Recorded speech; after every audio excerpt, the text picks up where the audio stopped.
Okay? Hey Fido, nice kiss shirt. And we're Strutter, and we chew them up and we spit them out. Hi-ho, everybody. Who do we got over here? I'm Powie. And I'm Fido.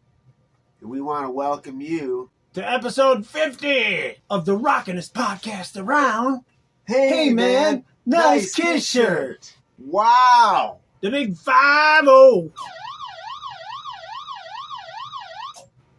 Can you believe it? And what a coinkydink that we're celebrating our 50th. When Right. We just finished celebrating the 50th anniversary of the KISS Army down there in Columbus, Indiana. Wow. Thanks again to Xander, Daphne, Scambati, Starkey. Look at this. And all the whole Look at hee-haw this. gang. All the Roy and Buck, all of them. We had a great time. Junior Samples and BR549. Vanilla Hutchins. Actually, that would have been Camilla Hutchins. BR550. The weather was not really cooperative. It's about 5 hours from here to there. God bless a rental SUV with all-wheel drive. That's all I can say about that.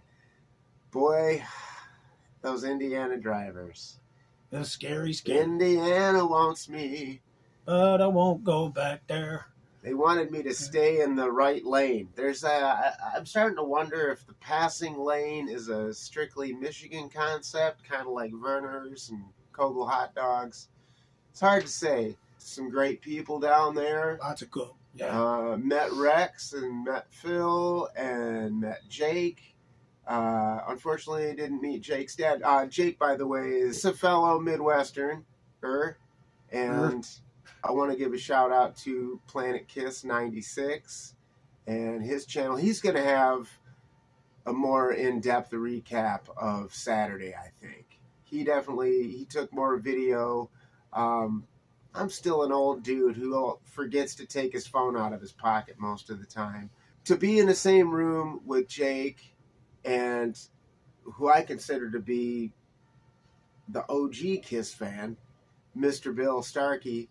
Thank you so much, Bill, for Bill Starkey was cool. Yes, very cool. Gave props to the pod and was kind enough to sign the tablecloth. Shared some really cool stories. What do you have to say to you? Told me about like how he was just like when he saw Kiss open for REO and went back and told his buddies, he's like, "Hey man, these guys are really good." And his buddies are like, "We don't care." He's like, "No man, really for real, you got to catch them live because they really put it down. Besides the makeup, besides the pyro, they're really good. They can put it down." And then once Kiss got their headlining spot, in Indiana, he talked his buddies into going, and so when he started the KISS Army, basically, he's like just word of mouth, getting people out to see him live and, spread the gospel, as it were. Mm-hmm. The good news. Absolutely. Yeah, he caught us up to speed, and, we've been friends on Facebook for a bit, but, yeah, it was very, very complimentary, and it couldn't have been nicer. And I mean, same goes for everybody that was there. Xander's really cool. It was fantastic. Steve brought a bunch of KISS Army Warehouse merch. There was merch along one side of the room, so you were kind of flanked by KISS Army Warehouse and KISS Museum. There was a display set up, sort of a timeline of KISS in Indiana, which was pretty awesome. That was pretty cool. Yeah, and they had some yum-yums. You had some pulled pork. They had signed guitars.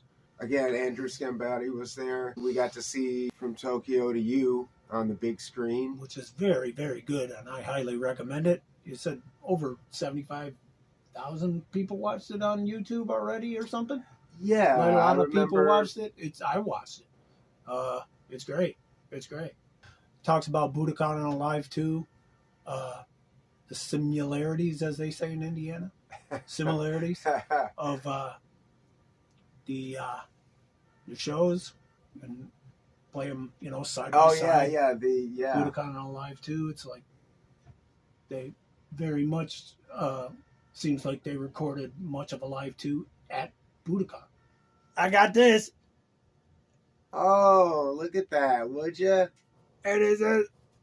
Give them a spin. What do we say? Well, it's October. What is that? I'll post a I'll post a pic of the shirt. You're gonna have to, because this was the one that I wanted to get at the forum, but I got the other one because money.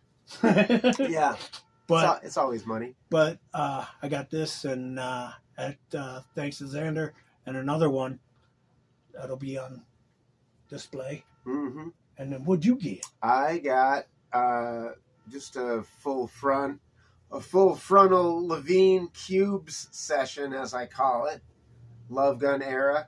I got you might have heard of Peter Chris. I've got Pitter Chris. Peter Chris. It's I don't know, something about this shirt just kind of called to me. I was like, it's groovy. I'm getting it. I usually go bigger than this, but I figured, hey, you know. So yeah, thanks again to Xander and Kiss Museum for all the cool deals that were there. They were. It was fun. I actually took some of my merch down, and we worked it out on the barter system, which I love. I'm a huge fan of that.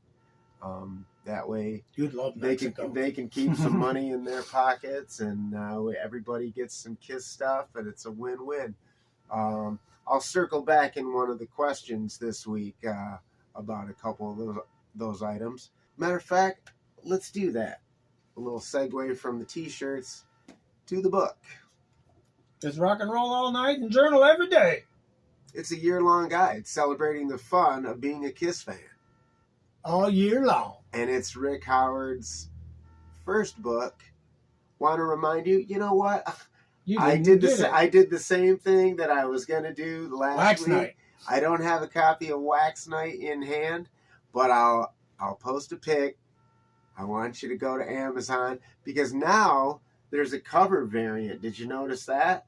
There's a cover variant of Wax Night.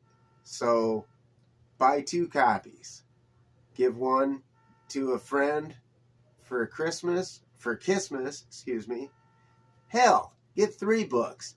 Get Wax Night, get the variant, and get this one. It's great. So let's get into it. Let's kick it off with October 22nd. Why? Because Hotter Than Hell was released on October 22nd, How about 1974. Very pertinent question here. Which version of Going Blind is better?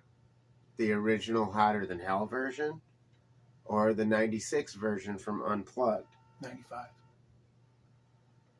Well, that was a quick answer. I barely got the question out of my face. You said 96. They did 90. Unplugged was in 95. Well, they recorded it in 95. It was released in 96. Okay. But okay.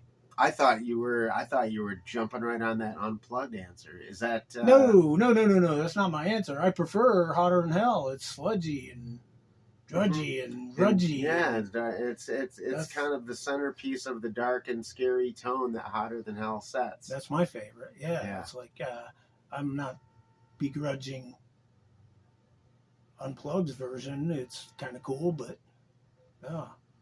you give me HTH. Yeah, man. I mean, whereas I'd say Coming Home is the happiest in tone of all those tunes, Going Blind is dark and spooky. Maybe even more so than like Strange Ways. Maybe. But I mean, that's what we dig about that record. Yeah. I mean, I think it's safe to say. I'm 93, you're 16. But crazy. I think I would agree with you, just because it's so cinematic. It's one of those songs that it forces you to make a video in your head. And at the same time, I got to give some love to the Unplugged version.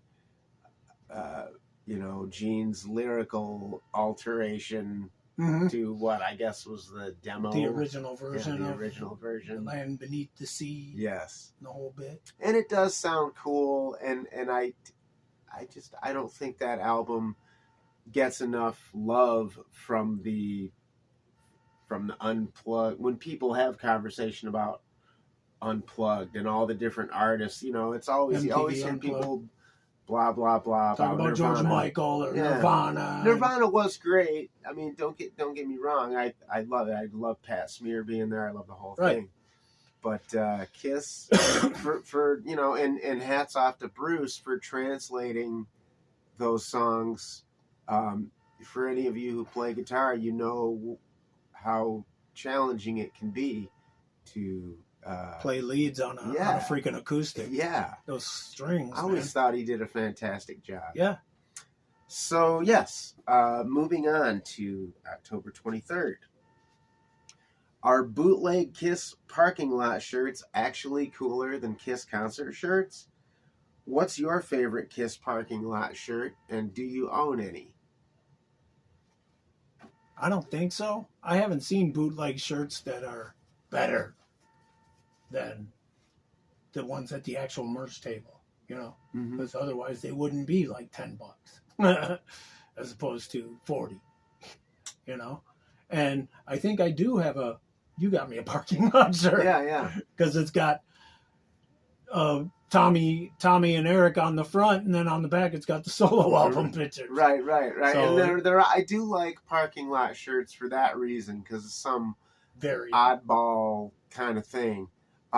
Matter of fact, I even wondered when I first saw this shirt Saturday, just because of the fact that it's not an all over print, it's just a front print, a kind of print that you would see like at a carnival or a secondhand, or you know, in the sense that it would be a bootleg shirt or a parking lot shirt. I highly doubt this is an official shirt. right. But it's kind of why I got it. It has that charm. But I do have a couple of parking lot shirts, and matter of fact, I look for them when I go to concerts. My only Grateful Dead shirt, my only time I ever saw the Dead, was commemorated with a bootleg parking lot shirt. Can't beat $10, you know. But yeah, I mean, I agree with you that the licensed design, some of them are really cool.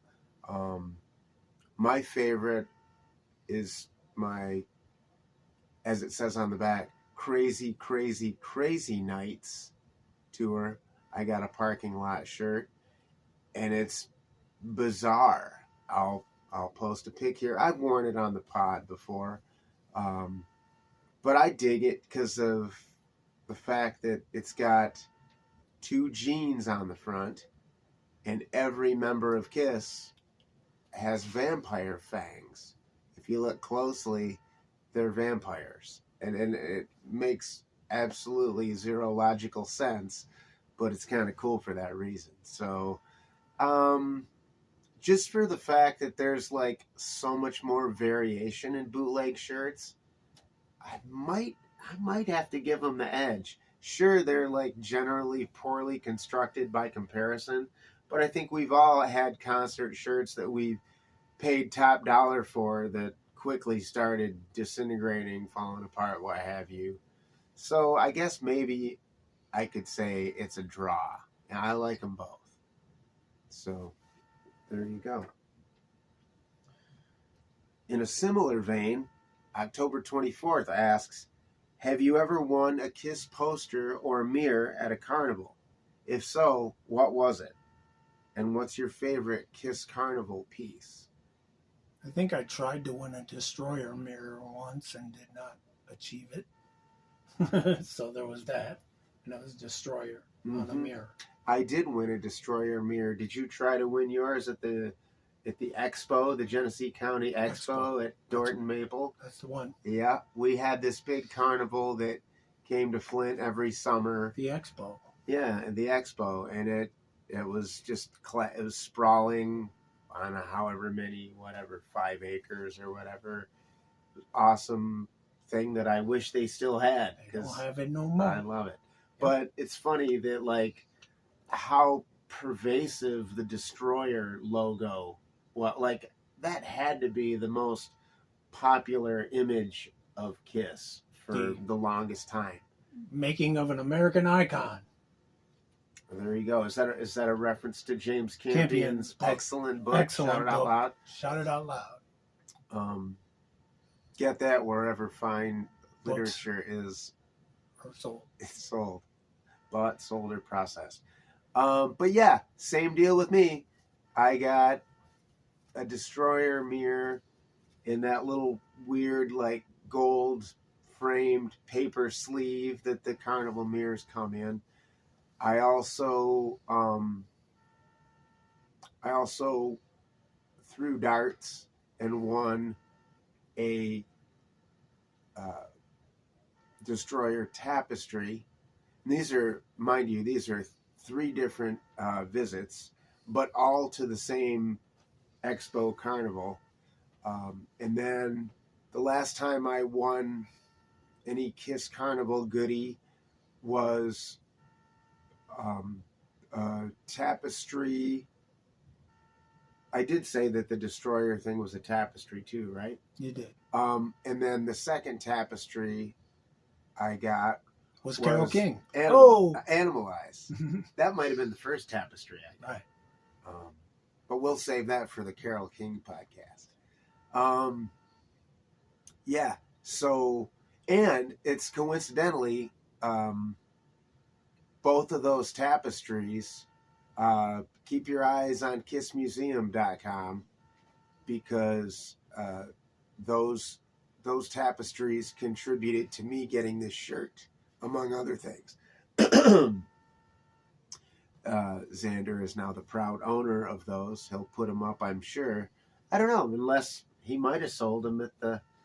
I think he might have sold one of those tapestries. I think our buddy Gunny Nino might have gotten the Destroyer tapestry. Right on. But if they do show up on Kiss Museum, get it.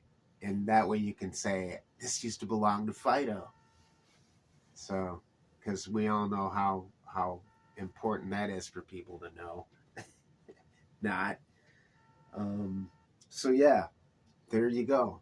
A very Destroyer-centric answer to the Carnival question. Carnival of Souls. As a matter of fact, we're going to move into October 25th, a day on which Creatures of the Night was released. Often hailed as the heaviest Kiss record in the catalog, how does Creatures of the Night compare to other 1982 releases, like Judas Priest Screaming for Vengeance, Twisted Sister's Under the Blade, and Iron Maiden's Number of the Beast? Compare and contrast Creatures to these metal classics. Well, Screaming for Breakfast was one of my favorite records for sure. I played the shit out of that record. And Number of the Beast was one of my all-time favorites as well. So I played the shit out of that when I had it. Mm-hmm. Creatures would probably be the next in line under that one. And Under the Blade, only because I haven't heard it a whole hell of a lot, would probably come in fourth. But so that's a ranking. Yeah. That's a ranking, and that's how I feel about it. Because, again, I liked Screaming for Breakfast. So Priest, Maiden, Kiss, and then Twisted Sister. Of course you're going to put Kiss up number 1, right? Well, I didn't really think about it in terms of a ranking. I was just kind of comparing them. Compare and contrast that. But I would say this. I think Creatures has the clear edge for Sonics. Drums, like definitely. In terms of production, I think the clarity on Creatures, I think Michael James Jackson did a fantastic job with Kiss on Creatures. Even better than he did with Lick It Up. I find no fault with the way Creatures sounds. Now, as for the songs, here's the kind of the notes I made as far as that and the standout tracks and whatnot. Creatures, for me, I mean, the title cut's awesome. but you got to keep in mind, like for me, like Creatures came out in my dark ages, so that I heard all these other albums before 1985. I didn't have a copy of Creatures. As a matter of fact, I heard like when I guess it would have been around the time of Animalize, they did a King Biscuit Flower Hour radio broadcast of Motley Crue and Kiss. And the first time I heard I Love It Loud was that live version. Oh, wow. And I was jotting the names on the J card of I was taping it off the radio, and I titled that song Right Between the Eyes, because I didn't even know what the cover looked like. I didn't know anything about Creatures. So for me, Saint and Sinner is probably my favorite tune. Danger is up there. Killer is up there. I mean, I don't think there's a weak spot on Creatures. Writing wise, maybe the Cabooses Keep Me Coming, but I mean, I don't hate that either.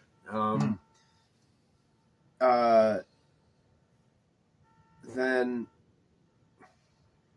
yeah, I mean, to think about it in terms of a ranking, maybe Number of the Beast would certainly come in next. I don't think there's a weak spot on Number of the Beast.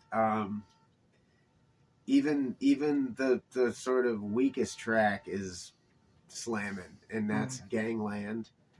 For me, yeah, I mean, it's so good because it's the perfect Iron Maiden for me, because I prefer Bruce Dickinson to Paul Di'Anno, but I prefer Clive Burr to Nico McBrain. And it's the only album that's got both Bruce and Clive on it. So it's kind of like the best of both worlds. Can't say enough about Number of the Beast. The image, Iron Maiden was that band that I had to get that poster. You know, like I was seeing posters in Spencer's and wherever, and I was mostly sure they were a band, but I hadn't heard a note, and I was just like, I got to get into whatever this is. Right. Yeah. Then Under the Blade, again, both, you know, in that dark era between Unmasked and Lick It Up, that's when, you know, Diary of a Madman comes out. That's when I really started getting into metal, considered myself a metalhead, and started exploring these other bands. And Twisted Sister definitely caught my eye with the theatricality. Then you listen, it's like Dee Snider's voice was like really powerful, and yes, I don't think Under the Blade is their best record by any means. I'm a Stay Hungry guy as far as Twisted Sister goes, but Shoot 'Em Down rips. It's kind of bang 'em over the head, a little more AC/DC-ish from them. Tear It Loose is a banger. Thrashes along nicely. Yeah, it's a good album opener. Yes. The title track, Under the Blade, is cool. And then finally, honestly, Screaming for Breakfast doesn't do it. Not one of my favorite. I think it's safe to say I like Defenders of the Faith more. And there was a time like around this era, you know, like 82-ish, that I liked Point of Entry. That was just getting more spins from me. I still can't. Having this last time I saw Priest, I'd never seen him do Solar Angels live before. But I digress. That's on Point of Entry. We're talking about Screaming. Hellion Electric Eye, you can't fault that, man. Nope. I mean, that's how you kick start off a record. Yeah, that's how you start a record. That's an attention getter for sure. Hell man. yeah. And of course the title track is badass. Bloodstone's kind of cool. Yeah, kinda. Yeah, it's it plods a little, but I liked Riding the Wind a little bit more. Right, yeah. It's been so long since I've heard it, but I used to listen to it all the time. Yeah. I should know better. I just like things a little bit thrashier, I guess, or like they seemed to be doing less of the like the harmony lead. Like I'm a big like Sad Wings. That's my favorite Priest record. Yeah. But as far as like the newer era, like out of I like the sort of I don't want to call it a trilogy, but like British Steel, Screaming and Defenders. I like Defenders a lot. Right. And at that, like I said, at that time, I was just more into the boogadaka, the thrashier stuff. Yep. Freewheel Burning, stuff like that. Yep. But not to throw any shade at Screaming for Vengeance, but if something's got to be the caboose for me, that's it. Out of this batch. But yeah, definitely consider Creatures of the Night sort of an oddball in the company of those records. Right. I still don't. I never have I thought of Kiss as a metal band. Right. Even Me neither. Even when they were doing the highly technical stuff and the Lick It Up, Animalize, Asylum. They were always a hard rock band in my opinion. Always. I think that has everything to do with how they were sort of the nucleus of our love was formed with Kiss. Like we never thought Deep Purple was a metal band. Right. Or Zeppelin. Acid rock was what we called that when it first hit our ears. It was a different time. So yeah, October 26th. This is slightly more lighthearted than the metal classics of the early 80s. As a youngster, did you ever own any of the Heroes collection pajamas from JCPenney? Which, they're actually Sears, but same diff, whatever, we'll just pretend. Which included Kiss, the Hulk, Star Wars, and Scooby-Doo. If your parents were to buy you Kiss pajamas, what color would you have wanted? Which others from the collection would have been a must-have? And today, do you own any Kiss loungewear? Nope. So yeah, working backward. Nope. What color would I have wanted? Well, I saw some lounge pants at Kiss Museum. We saw some boxers Saturday at the. Oh, that's what I'm saying. Yeah, I think so. But no, I don't know what color, whatever. Do you consider like Panties loungewear? I never had that. No. I don't even know where I. No, I thought loungewear was like pajama pants. Yeah, that's probably the case. Because the only not the only. I do have some Kiss socks.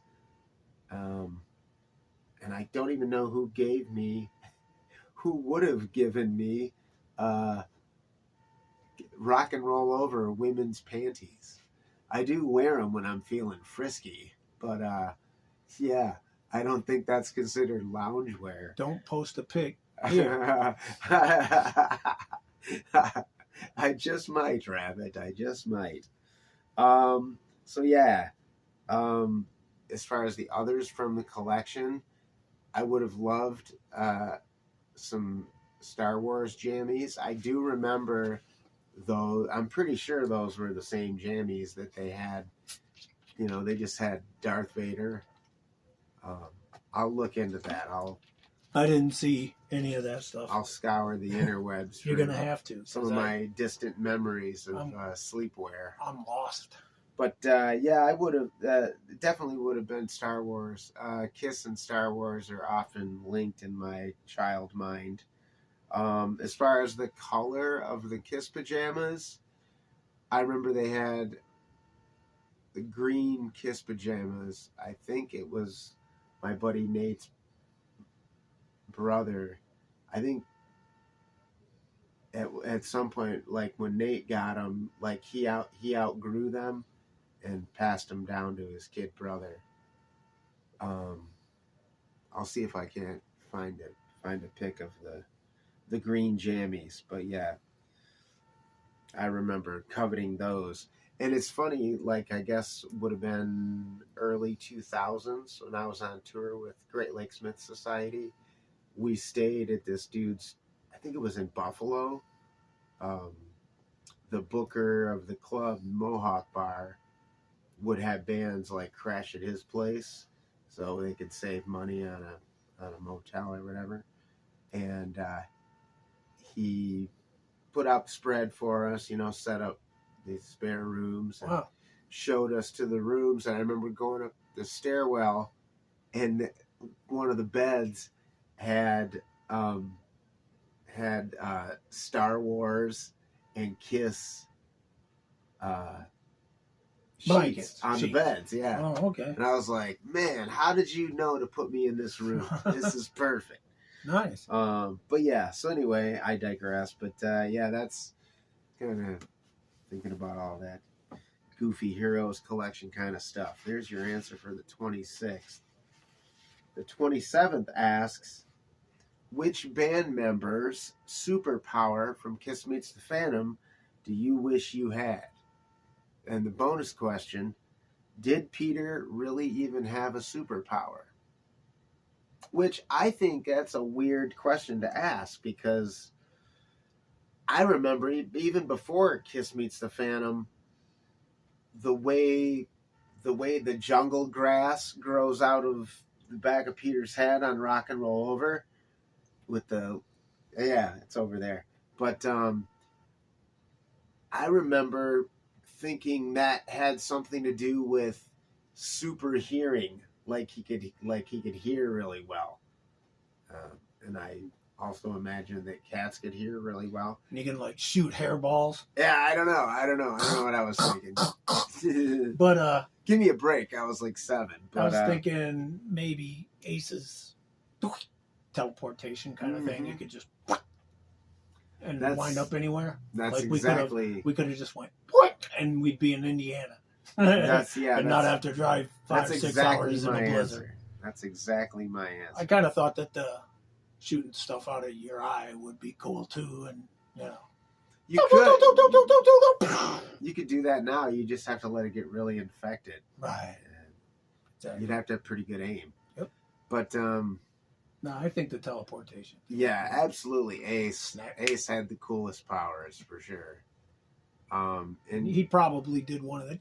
Well, he could do. Yeah, he could shoot lasers too. Right. I mean, Paul shot lasers out of his eye, but I think Ace could just do it by pointing, right? Yeah, I think something like that, maybe. Yeah. But yeah, Peter's superpower was. He's a jungle cat. He was could a jump cat. really high, and he had super hearing and super smell, and he could climb a wall. He could just do all the things a cat could tongue do. was all freaking. His like tongue, sandpaper. He had a tongue of sandpaper. Some chicks dig that. Yeah, I kind of like that's it. a superpower, depending on who you ask. But Gene yeah. could breathe fire, right? What else could Gene do? He was like super strong and could throw dudes out. Yeah, he could throw people and growl. I guess stop people stop people in their tracks by yelling at them. But yeah, teleportation. I mean, come on. If I could choose even a Kiss unrelated super, that would be the ultimate. Right. I've always sort of like gone back and forth between invisibility or teleportation, but ultimately I think teleportation would be a much handier superpower. Way more convenient. Although, kind of with Ace though, didn't it kind of seem like Ace would fuck it up? He did well. They were losing their superpowers because he was lasers overpowered Talisman for some reason, so he couldn't do it. So much for my solo. Yeah, I like to think that just generally speaking, his teleportation didn't get, just like him being wobbly on his platform boots. Right. Just like he's 99% there. That's why we love Ace. All right. October 28th, sticking with the Kiss Meets the Phantom of the Park vein. Because Kiss Meets the Phantom of the Park and Carnival of Souls were both released on October 28th. So, what's your favorite scene from Kiss Meets the Phantom of the Park? When was the first time you watched the movie? And what's your review of Kiss Meets the Phantom of the Park? Probably my favorite scene. I don't know. Maybe seems like it might be the apes. Yipes. Apes. Whatever those things were. Yeah. Werewolves. Cybernetic apes. We don't know. I think that's what they were referred to in the magazine. Yeah. Cybernetic apes. Cybernetic apes. Yeah. Probably that scene. You know. It's like them jumping off the roller coaster. And yeah.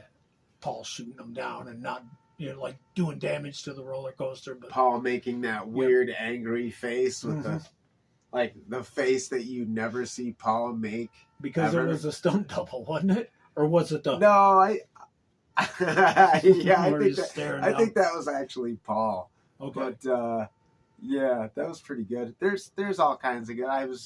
I liked when they were in the chamber of horrors, chamber of thrills. Thrills in the night. And seeing the universal monsters interact with Kiss.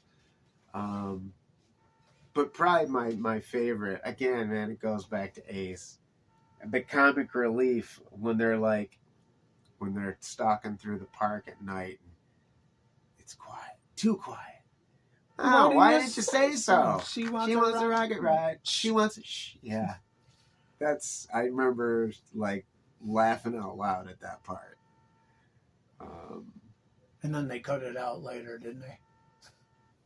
Like on Did Attack. I think on Attack of the Phantoms they actually cut that. Oh man, I don't know why they would. I think they did. I love it. I love Ace cracking wise and getting shushed. Yeah. Hi, Carly. I have a good memory of actually laughing at that scene.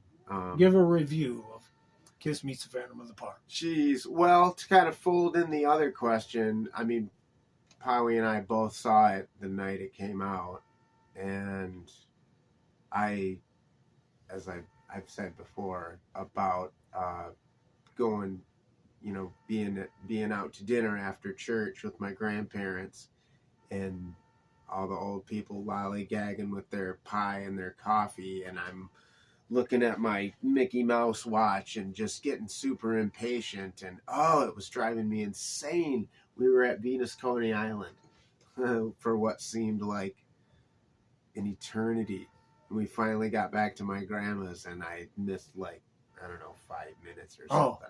I was gonna say you didn't miss much then, because they didn't show up until 30 minutes in. I missed the very deep, but when I finally saw, I think I saw a bootleg video before the actual home video release, and the home video. I just remember thinking, because I think Tim got a VHS. I bought the VHS. I had a VHS copy of it from Tapeworm. Was you? It was me who brought it over. But was it a promo or No, was it It was Kiss Meets the Phantom of the Park. It was the VHS. Right. I'm saying I saw it. I saw a bootleg before it came out, the Good Times video version that came out hadn't come out yet. Oh, okay.